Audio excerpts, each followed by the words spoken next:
Hello my champions, कैसे हैं बच्चे आप लोग। आई होप कि सब कुछ अच्छा होगा। बच्चों, अगर आप बिहार डीएलएड प्रवेश परीक्षा की तैयारी कर रहे हैं तो सबसे पहले हम आपका यूनिक पब्लिकेशन के इस ऑनलाइन प्लेटफॉर्म पे स्वागत करते हैं। तो बच्चे, अगर आप बिहार डीएलएड प्रवेश परीक्षा की तैयारी कर रहे हैं और आपका कंसेप्ट वगैरह पे पकड़ अच्छा बन गया है, तो अब हम आपको कहेंगे कि अब आप जो है प्रीवियस ईयर क्वेश्चन को सॉल्व करना चालू करिए। प्रीवियस ईयर क्वेश्चन को अगर आप नहीं सॉल्व कर रहे हैं तो आप बहुत बड़ी गलती कर रहे हैं।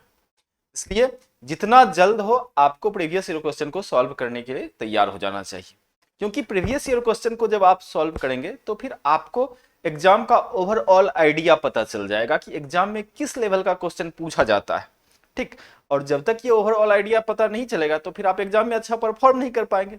अगर एग्जाम में अच्छा मार्क्स लाना है, अच्छा परफॉर्मेंस करना है, तो आपसे आग्रह है कि आप जो है प्रीवियस ईयर क्वेश्चन को जरूर सॉल्व किया करिए। आइए देखते हैं हम आज प्रीवियस ईयर क्वेश्चन को सॉल्व करने की कड़ी में बिहार डीएलएड प्रवेश परीक्षा जो 8/4/2024 को हुई थी उसके मैथमेटिक्स के सेट को हम लोग डिस्कस करने वाले हैं। आप अपना बुक निकाल लीजिए। बुक में आपको ये क्वेश्चन दिखेगा, मैथमेटिक्स का क्वेश्चन नंबर 26।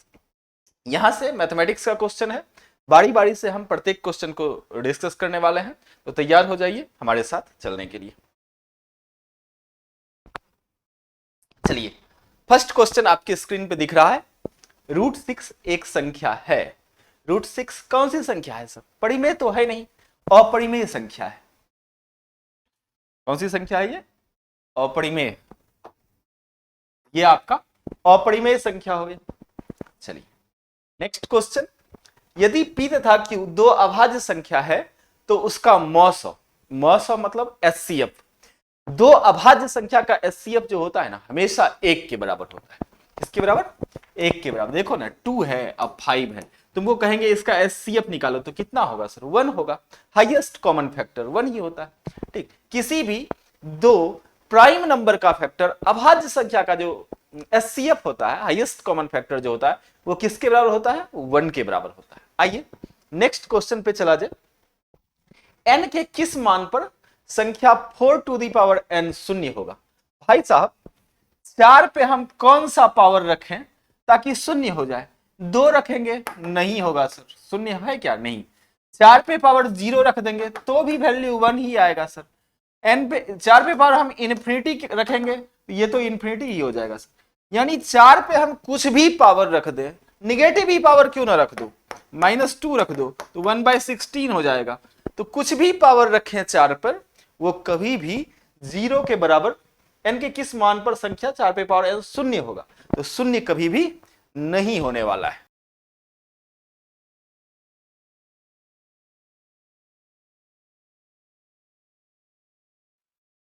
तो समझ गए? तो ये आपका जो है शून्य कभी नहीं होगा, n के किसी भी मान के लिए 0 नहीं होने वाला है। तो इसलिए ऐसी कोई संख्या n नहीं है, ऐसी कोई संख्या n नहीं है। आइए नेक्स्ट क्वेश्चन क्या है।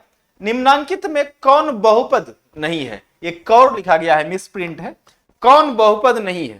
तो भाई साहब, बहुपद कौन है? बहुपद का परिभाषा क्या होता है कि ऐसा बीज गणितीय, ऐसा अलजेब्रिक एक्सप्रेशन जिसमें चर का घात जो होता है ना हमेशा पूर्ण संख्या हो, तो वो सर आपका बहुपद होता है। सर इसमें x का घात 1 2, तो ये तो पूर्ण संख्या है।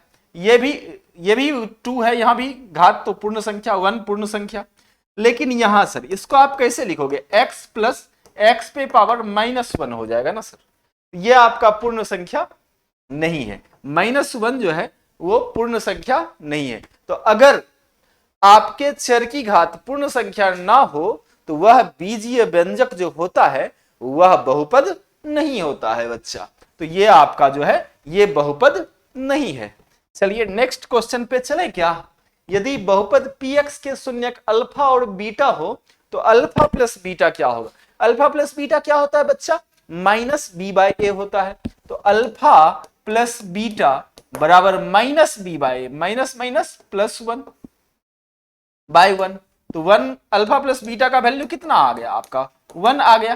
ठीक। हम यहाँ कॉन्सेप्ट पे ज्यादा जोर नहीं दे रहे हैं, इसलिए कि हम ये समझ रहे हैं कि आप कॉन्सेप्ट को पढ़ करके आए हैं। तो हम यहाँ पे आपको सिर्फ प्रॉब्लम को सॉल्व करने का तरीका बता रहे हैं कि आपको सॉल्व कैसे करना है। ठीक, तो अगर आपको कंसेप्ट वगैरह में प्रॉब्लम होती है तो आप कंसेप्ट का अलग से वीडियो देख लीजिए, समझ गए। उसके बाद यहाँ प्रीवियस ईयर क्वेश्चन को सॉल्व करिए। ठीक, पहले आपको चैप्टर पढ़ना है, हर चैप्टर को सिलेबस पहले पूरा कंप्लीट करिए, उसके बाद प्रीवियस ईयर क्वेश्चन पर आइए। ठीक, तब आपको समझ में आएगा, नहीं तो फिर आप कहेंगे कि भाई सर आप कैसे समझा रहे हैं, समझ में नहीं आ रहा है। इसलिए पहले कंसेप्ट पे पकड़ होना बहुत ज्यादा जरूरी है, और जब कंसेप्ट पे एक बार पकड़ हो गया, सिलेबस आपने पूरी तरह से कंप्लीट कर लिया, तो फिर आपको कोई प्रॉब्लम नहीं होगी समझने में। आइए, तो अल्फा प्लस बीटा का वैल्यू कितना बच्चा, 1 हो गया। अब चलिए नेक्स्ट क्वेश्चन पे चला जाए। यदि समीकरण निकाय a1x प्लस, हाँ ये बराबर 0 के आलेख परस्पर समांतर हो तो समीकरण निकाय के हल होंगे, क्या होगा सर? अगर आलेख समांतर होगा तो ये दोनों एक दूसरे को कहीं कट ही नहीं करेगा, दूर दूर तक जाएगी लेकिन कहीं पे कट नहीं करेगी, इंटरसेक्ट नहीं करेगी। और जब इंटरसेक्ट नहीं करेगी बच्चों तो क्या होगा, इसका कोई भी हल संभव नहीं होगा। तो पूछ रहा है कितने हल होंगे, तो कोई हल नहीं होंगे। चलिए नेक्स्ट क्वेश्चन पे चलते हैं। रैखिक समीकरण x - 4 बराबर 0 को ग्राफ पेपर पर कैसे प्रदर्शित कर सकेंगे? सर x - 4 बराबर 0 यानी क्या, x बराबर 4, x बराबर 4 ग्राफ पेपर पे कैसे इसको दिखाएंगे सर? ये 0 है, यहाँ 1 है, यहाँ 2 है, यहाँ 3 है, यहाँ 4 है। आपको पता है कि सर इस 4 पे हम ऊपर पे जितना दूर चले जाए, नीचे जितना दूर चले जाए, कोई प्रॉब्लम नहीं। इस लाइन पर जितना भी पॉइंट होगा सब पे x बराबर 4 होगा, इसीलिए x बराबर 4 का ग्राफ यही हो गया सर। x बराबर 4 का ग्राफ जो होगा वो कैसा होगा, तो एक सरल रेखा होगा, सरल रेखा होगा। चलिए नेक्स्ट क्वेश्चन पे चला जाए। x/2 का होल स्क्वायर माइनस x बराबर 48 के मूल अल्फा और बीटा हो तो 1/अल्फा प्लस 1/बीटा का मान क्या होगा? भाई साहब 1/अल्फा प्लस 1/बीटा एलसीएम लोगे तो अल्फा बीटा, और यहां बीटा हो जाएगा, यहां अल्फा हो जाएगा। यानी सर अगर हम इससे अल्फा प्लस बीटा और अल्फा बीटा का वैल्यू निकाल लें, वहां पुट कर दें तो हमारा आंसर आ जाएगा। चलो भाई x/2 का स्क्वायर तो x square by 4 minus x बराबर कितना, बोलो बच्चा, 48 हो गया। अब जरा बताना एलसीएम कितना आ गया, 4 आ गया। एक्स स्क्वायर माइनस 4x बराबर 48, 48 इंटू 4 कितना, बोलो। तुम कहोगे कि 192 होता है sir. X square minus 4x plus कितना, 192। ये 192 उधर हुआ ना, इधर आएगा तो माइनस हो जाएगा आपका, इधर आपका माइनस हो जाएगा। तो 4x माइनस 192 ये बराबर 0। ये आपका फाइनल द्विघात समीकरण आया। अब यहां से अल्फा प्लस बीटा का वैल्यू निकालना आसान काम है। बोलो अल्फा प्लस बीटा यहां से कितना हो जाएगा, -b/a होता है तो माइनस माइनस तो प्लस हो जाएगा ना सर, 4/1। तो अल्फा प्लस बीटा का वैल्यू 4 हो गया सर आपका। अल्फा बीटा कितना, बोलो। तुम कहोगे कि alpha beta sir, alpha beta तो c/a होता है, तो c/c है आपका -192, तो -192 ही रह जाएगा, चूंकि a के जगह पे तो 1 है। तो अल्फा प्लस बीटा और अल्फा बीटा दोनों वैल्यू हमको पता है, तो अब यहां से निकाल नहीं दोगे क्या? अल्फा प्लस बीटा का वैल्यू रखो 4, नीचे कितना सर, -1/192। चलो अब कटेगा, 4 से 48 बार में कट भी जाएगा सर, यानी इसका वैल्यू कितना आ गया बच्चा, -1/48। ऑप्शन नंबर कौन सा, ऑप्शन नंबर ए आपका सही हो गया, समझ गए। चलिए नेक्स्ट क्वेश्चन पे चलते हैं। थोड़ा आप लोग बताया करिए कि आप लोग वीडियो देख कहां से रहे हैं, ठीक, कहां से देख रहे हैं, थोड़ा आप जरूर बताइए कि बिहार में कहां तक हम पहुंच पा रहे हैं, किस किस जिले तक पहुंच रहे हैं, किस किस गांव तक पहुंच रहे हैं, ठीक। चलिए आइए नेक्स्ट क्वेश्चन है। भोलू के पास 30 पैसे तथा 10 पैसे मूल्य वाले कुल 40 सिक्के हैं, इन सबका कुल मूल्य 9 रुपया है। 10 पैसे मूल्य वाले कुल कितने सिक्के उनके पास है? ध्यान देना बच्चा, 30 पैसे, क्या क्या बोला गया, एकदम पेशेंस के साथ पहले क्वेश्चन को पढ़ने का प्रयास करिए, ठीक है। 30 पैसे वाले और 10 पैसे वाले सिक्के हैं इनके पास, कुल 40 सिक्के हैं। कितने सिक्के? 40 सिक्के। इन सब का कुल मूल्य 9 रुपया है। तो भाई साहब अगर हम बोले इसका x सिक्का है और इसका जो है कितना हो जाएगा 40 माइनस x सिक्का हो जाएगा सर। तो हाँ 30 पैसे वाले को हमने x मान लिया है। एक काम करो, थोड़ा सा इसको ऐसे करके मिटाओ, इसको ऐसे करके मिटा दो। ठीक, अब क्या करोगे, हम पूछा है हमको क्या 10 पैसे वाले कुल कितने सिक्के हैं, तो ऐसा करते हैं ना 10 पैसे वाले को हम x मान लेते हैं, तो 30 पैसा वाला कितना हो जाएगा, तुम कहोगे 40 माइनस x, क्योंकि टोटल 40 सिक्का है ना सर, तो 40 माइनस x हो जाएगा। अब इस दोनों को जोड़ोगे, इस दोनों को जोड़ोगे तो कितना हो जाएगा 9 रुपया है इसका मूल्य। तो सर 9 रुपया मतलब 900 पैसा, 9 रुपया मतलब कितना पैसा 900 पैसा। इसको पहले मल्टीप्लाई करो, इस दोनों को जोड़ना भी है, इस दोनों को जोड़ोगे तो 30 चौके 12 120, तो 1200 माइनस 30x, 30x अब प्लस 10 गुना x कितना सर 10x, ये कुल मिलाकर के कितना पैसा हो जाता है 900 पैसा हो जाता है सर, 900 पैसा हो जाता है। जरा हमको बताओगे तुम क्या सर 1200 माइनस 30 प्लस 10 कितना माइनस 20x बराबर कितना बहुआ 900 हो गया, 900 हो गया। अब जरा हमको बताओ अब क्या होने वाला है, अब क्या होने वाला है सर, तो 20x इधर माइनस में उधर जाएगा तो प्लस में हो जाएगा। अब तुम कहोगे कि 1200 में 900 घटेगा ना सर, 1200 में 900 घटेगा तो 300 हो जाएगा, 0 से 0 कट गया, 2 से 15 बार में कट गया, यहां x बराबर कितना आ गया बच्चा, तुम कहोगे कि 15 आ गया सर, तो ऑप्शन नंबर सी लगा दो, यही आपका आंसर हो गया। चलिए 34 के बाद हम चलते हैं 35 पे। एक मेज है जिसका अंकित मूल्य 3000 रुपये तथा क्रमशः 10% तथा 15% की दो क्रमिक बट्टे पर खरीदी, उसने 105 रुपये परिवहन पर व्यय किया तथा मेज को 320 रुपया में बेच दिया। चलो भाई इसको बेचने से पहले कितना खर्च करना पड़ा, लागत मूल्य इसका क्या हुआ उसकी बात करते हैं। अंकित मूल्य कितना था सर, तुम कहोगे कि अंकित मूल्य था सर 3000। अब इस पे ध्यान देना बच्चा, अब इस पे क्या किया गया है 10% और 15% का क्रमिक बट्टा।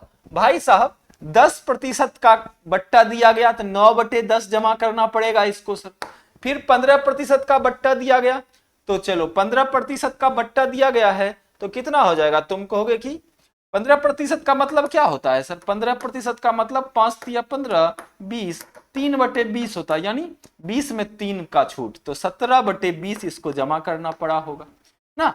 अब इसको निकालो भाई, 0 0 से कैंसिल हो जाएगा, 2 से 15 बार में कैंसिल हो जाएगा, ये फाइनली आ गया 15 गुना 9 गुना 17, ये 135 गुना 17 करो कितना आ जाता है बच्चा, 17 5 85, 17 3 51 8 59 हो गया, 17 कम 17 5 22 हो गया। अब ये कैलकुलेशन वगैरह देख लो कहीं कुछ मिस्टेक तो नहीं हुआ है, 17 हाँ 17 कम 17 5 22, ये 2295 रुपया हो गया सर।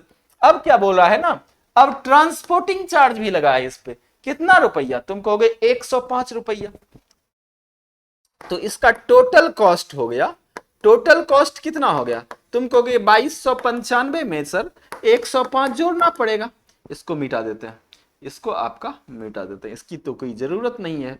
आइए तो 2295 प्लस 100, 2295 5 जोड़ दोगे तो 2300 हो जाएगा और फाइनली 2400 हो जाएगा, ये टोटल कॉस्ट हो गया।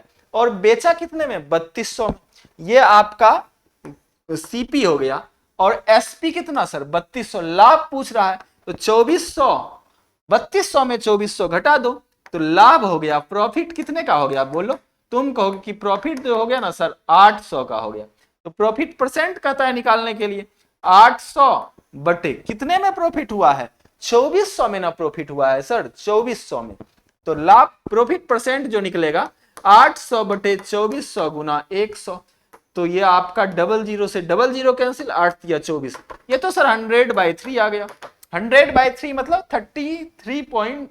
33 होल 1/3%, ये आपका सिंपल सा आंसर निकल करके आ गया।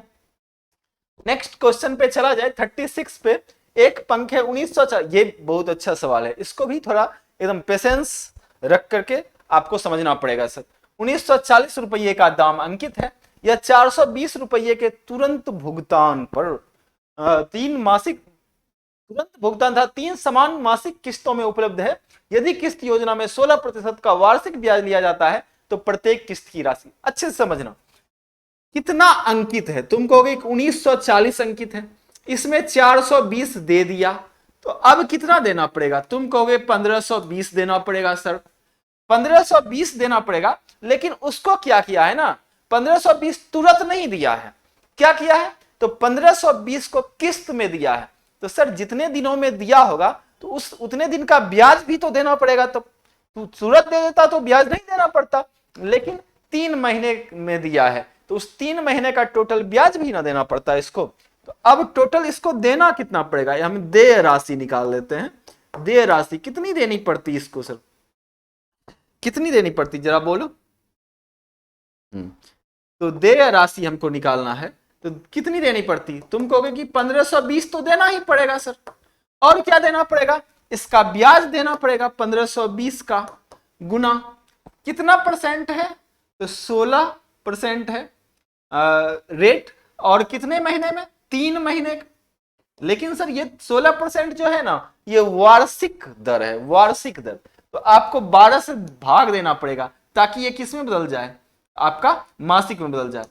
100 है तो 100 से मल्टीप्लाई कर, 3 चौके 12, 4 चौके 16, एक जीरो भी कैंसिल हो जाएगा क्या सर, हाँ सर। 1520 प्लस 152 चौके कितना, 608 होता है क्या, 4 दूनी 8, 15 चौके 608, और बटे 10 है तो पॉइंट आ जाएगा। तो अब इसको जोड़ो तो कितना हो जाएगा, 1580.8। भाई साहब इतना रुपया देना पड़ेगा आपको, ठीक। लेकिन उन्होंने क्या किया, किस्त में दिया। किस्त वाला सवाल हम पिछले भी कई वीडियो में बताए हुए हैं, फिर से हम आपको बता रहे हैं। किस्त वाले में क्या करते हैं, 3 किस्त में दिया गया है तो 1-100, तीनों किस्त को क्या मान लेते हैं, 1-100, ठीक, प्लस प्लस प्लस प्लस। अब क्या सर, सर 12 महीने का ब्याज 16%, ध्यान देना यहां, इसको थोड़ा हम कैलकुलेट करते हैं। 12 महीने का ब्याज 16%, तो 1 महीने का ब्याज कितना, तो तुम कहोगे कि सर 16/12, 4 चौके 16, 4 तिया 12, यानी सर 4/3, 4/3। 1 महीने में कितना ब्याज देना पड़ेगा, 4/3। तो यहां 3 किस्त है, 3 किस्त है, लेकिन देना पड़ेगा हमको ब्याज कितने किस्त पे, 2 ही किस्त पे, क्योंकि एक तो लास्ट में दे ही देगा। तो सर पहले पे 4/3 1 महीने का ब्याज, दूसरे पे 2 महीने का ब्याज लगेगा, यानी 8/3। तो अब ध्यान से देखना भाई, अब 1 300, 8 + 4 12/3, 12/3 क्या होता है, 4 होता है, ये आपका 4 हो गया, फाइनली आपका आ गया 304। अब इसी 304 का वैल्यू तुमको दिया हुआ है 1580.8। हमने यहां एक सिचुएशन क्रिएट किया, और उस सिचुएशन के अकॉर्डिंग हमने यहां सिचुएशन कैसा क्रिएट किया कि 100 रुपया का किस्त मान लिया। एक्चुअल में 100 रुपया थोड़े देना है उसको, हमने मान लिया है यहाँ कि 100 रुपया का उसको इंस्टॉलमेंट देना पड़ेगा, तो उसको 304 देना पड़ता। अब इसी 304 का वैल्यू आपका इतना है, तो 1 का वैल्यू कितना हो जाएगा, इससे काटोगे, इससे कट जाएगा आपका 3×5 = 15, हाँ 52 बार में ये कट रहा है, तो 1 का वैल्यू हो गया भाई साहब 52 नहीं 5.2 बार में कट जाएगा, 5.2 हो जाएगा। तो बोलो किस्त कितने का हमने माना था, तुम कहोगे कि 100 का माने थे सर आप, 5.2 गुना 100, ये फाइनली कितना हो गया 520, यानी प्रत्येक किस्त का वैल्यू जो होगा वो कितने का होगा सर, 520 रुपये का। तो ये सवाल थोड़ा सा टेढ़ा था, थोड़ा सा लेंदी था, तो हमने काफी स्थिर होकर के आपको बताया। आई होप कि ये समझ में आया होगा। चलते हैं नेक्स्ट क्वेश्चन पे, 37। ऐसे क्वेश्चन जो है आपको गिने चुने ही मिलेंगे सेट में, सारे क्वेश्चन इस टाइप के नहीं होंगे, ठीक। 1-2 क्वेश्चन थोड़ा लेंदी डाला जाता है ताकि बच्चों का माइंड टेस्ट किया जा सके। चलिए अब देखिए ये क्वेश्चन, या यदि बिंदु दिस और दैट द्वारा बनाए गए ट्रायंगल का केंद्रिका, भाई साहब केंद्रिका बोले केंद्रक बोले बात एक ही है। तो चलो अब केंद्रिका दिया हुआ है 6,3, तो ध्यान दो क्या होता है, केंद्रक का फॉर्मूला क्या होता है सर, x कोऑर्डिनेट का सम बटे 3, x कोऑर्डिनेट बराबर क्या हो जाएगा, x कोऑर्डिनेट का सम बटे 3, और y कोऑर्डिनेट क्या हो जाएगा, y कोऑर्डिनेट का सम बटे 3, ठीक। तो 7 + x प्लस 9/3 करोगे तो ये किसके बराबर बच्चा, 6 के बराबर। तो 9 7 16 प्लस x बराबर 6 18। 18 में 16 चला गया तो तुम कहोगे कितना आ गया सर, 2 आ गया। अब देखो किसका x कोऑर्डिनेट 2 है, तो यहां 2 है।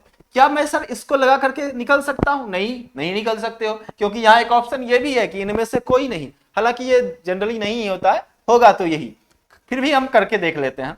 y -6 प्लस 10/3 ये बराबर y कोऑर्डिनेट के, तो ये आपका 3 के बराबर, 3 तिया 9, या इधर क्या सर 10 में 6 गया 4, इधर 9, 9 में 4 घट जाएगा, y बराबर कितना आ जाएगा 5। x का वैल्यू 2, y का वैल्यू कितना हो गया बच्चा 5 हो गया। तो 2,5 यही आपका option number A is correct. चलिए अब नेक्स्ट क्वेश्चन पे चलते हैं। इस दोनों बिंदुओं को मिलाने वाले रेखाखंड के मध्य बिंदु के निर्देशांक। सर मध्य बिंदु x1 प्लस x2 7 प्लस 3/2 और यहां 5 प्लस 9/2 करोगे। 7 प्लस 3 10, 10/2 5 होता है, 9 5 14/2 7 होता है। ये फाइनल कोऑर्डिनेट आ गया 5,7। ऑप्शन नंबर सी लगा दो और आगे बढ़ जाओ।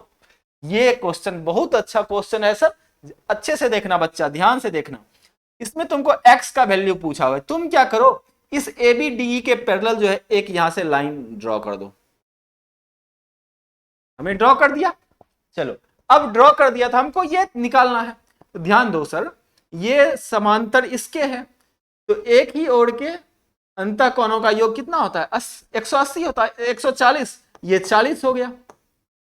इधर ये 120 है तो ये 60 हो गया। अब ये तीनों मिलकर के कितना होना चाहिए 180, क्योंकि एक ही रेखा पर बनने वाले कोणों का योग कितना होता है 180 डिग्री।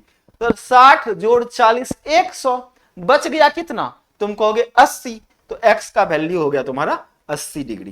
तो ये आपका फाइनल आंसर आ गया। चलिए नेक्स्ट क्वेश्चन। एक आयत में लंबाई 8 चौड़ाई 6, तो इसका विकर्ण। भाई साहब ये आयत है, ये इसका विकर्ण है, लंबाई 8 है चौड़ाई 6 है, इसका विकर्ण ही तो निकालना है ना। विकर्ण आपका क्या हो जाएगा, तुम कहोगे √8 का स्क्वायर प्लस 6 का स्क्वायर, पाइथागोरस थ्योरम। 64 प्लस 36 बोलो कितना होता है, तुम कहोगे 100 होता है सर। 100 का वर्गमूल कितना हो जाएगा 10 हो जाएगा। Option number C is correct. चलिए नेक्स्ट क्वेश्चन पे चला जाए। दिए गए त्रिभुज एबीसी में x का वैल्यू कितना होगा। भाई साहब कितना आसान सवाल दे दिया, कितना आसान सवाल। खुश हो जाओ एक बार, मुस्कुराओ जरा, मुस्कुराओ मतलब कमेंट में थोड़ा स्माइली भेजो।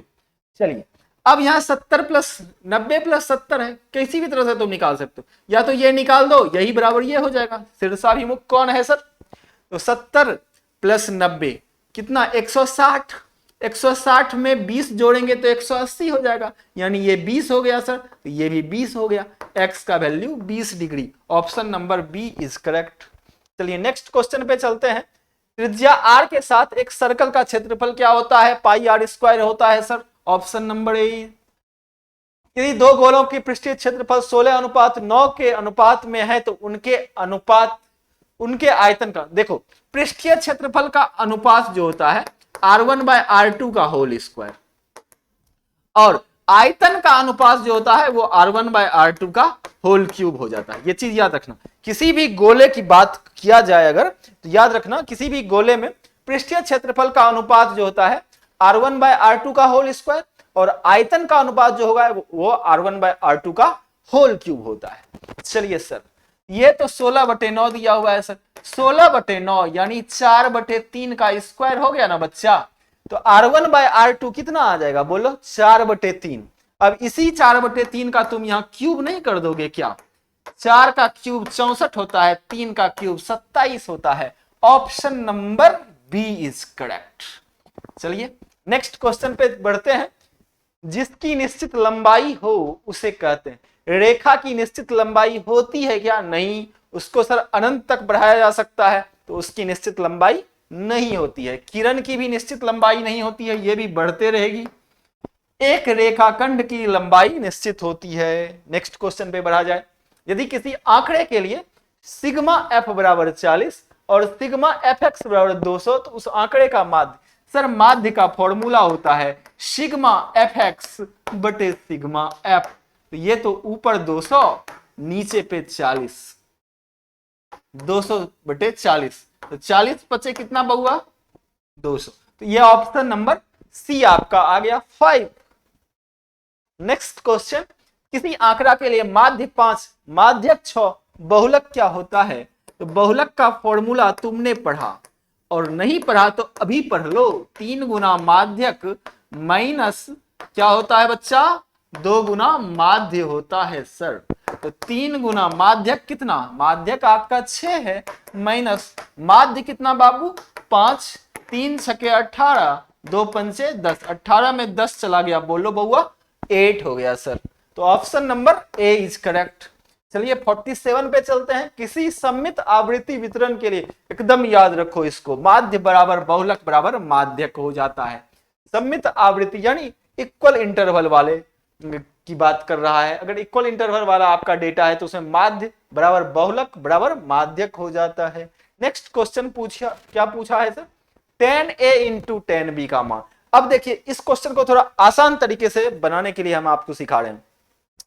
एक रूल सिखाते हैं, आपको पहले भी सीख लेना चाहिए, अगर नहीं सीखे हैं तो कोई बात नहीं, यहां हम बताते हैं। Componendo and dividendo rule, componendo and dividendo rule, CND rule भी कहते हैं इसको, CND rule. Sir CND rule क्या है कि अगर आपका A/B बराबर C/D है तो ये जो है A प्लस बी बटे A माइनस बी बराबर C प्लस डी बटे C माइनस डी के फॉर्म में इसको लिख सकते हैं। समझ गए? A/B बराबर C/D हो तो आप इसको कैसे कन्वर्ट कर सकते हैं, A प्लस बी बटे A माइनस बी बराबर C प्लस डी बटे C माइनस। क्या किया है हमने सर, एक बार दोनों को जोड़ दिया आपने, एक बार फिर ऊपर वाले में नीचे वाले को घटा दिया, वही तो उधर भी किए हैं। आइए इसी रूल का हम लोग इस्तेमाल करके इस सवाल को बनाते हैं। cos A माइनस बी क्या होता है, तुम कहोगे cos A into cos B plus sine A into sine B। नीचे क्या होगा बोलो बाबू, cos A into cos B minus sine A into sine B। ये बराबर कितना बहुआ, ये बराबर दिया हुआ है सर 8/3। अब एक बात हमको बताओ, जब तुम इसको इसके बराबर लिख सकते हो, इसके बराबर लिख सकते हो, तो क्या इसको इसके बराबर नहीं लिख सकते हैं सर? Yes sir, A/B। देखो तो सेम ऐसा ही है क्या, A प्लस बी बटे A माइनस बी, तो A/B लिख सकते हैं ना सर। तो चलो इसको लिखो cos A into cos B बटे क्या sine A into sine B, sine A into sine B। अब इधर देखो 8/3 है तो सर 8/3 को 8 प्लस 3 बटे 8 माइनस 3 भी लिख सकते हैं, तो 8 प्लस 3 बटे 8 माइनस 3। अब एक बात बताना हमको जरा, cos A बटे साइन A क्या हो जाता है, तुम कहोगे cot A हो जाता है सर। cos B बटे साइन B क्या हो जाता है, cot B हो जाता है। ये आपका 8 प्लस 3 11, अब बटे 8 माइनस 3 5।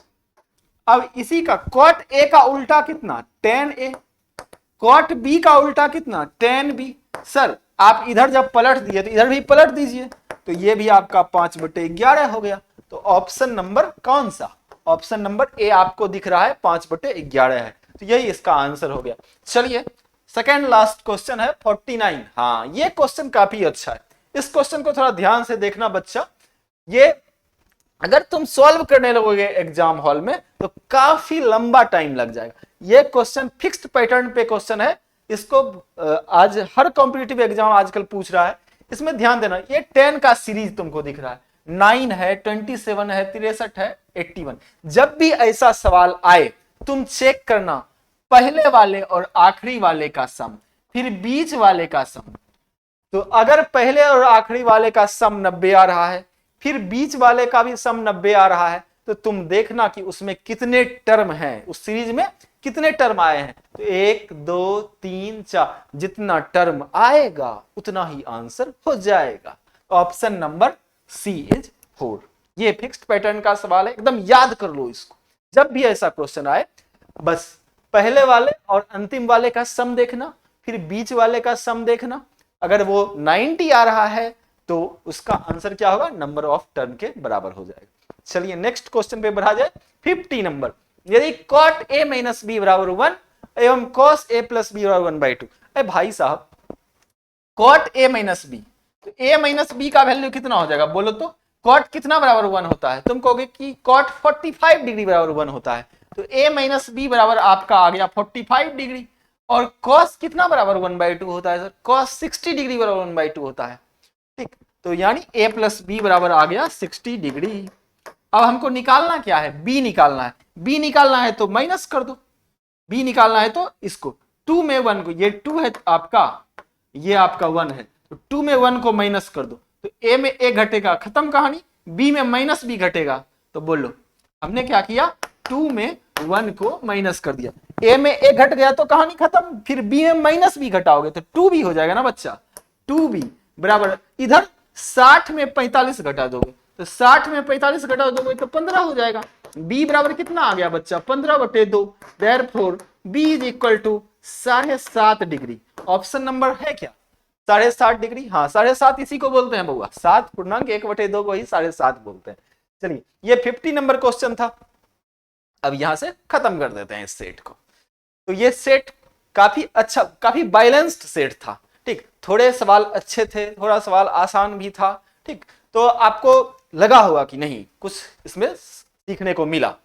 तो अगर आपको ये वीडियो अच्छा लगता है तो आप प्लीज पहले कमेंट बॉक्स में जरूर बताइए कि हाँ सर बहुत अच्छा लगा, और अपने दोस्तों के साथ जरूर शेयर करिए। ठीक, और इसी तरह प्रीवियस ईयर क्वेश्चन को जम करके सॉल्व करते रहिए ताकि आपका एग्जाम काफी बेहतर जाए। धन्यवाद, फिर मिलते हैं नेक्स्ट वीडियो में।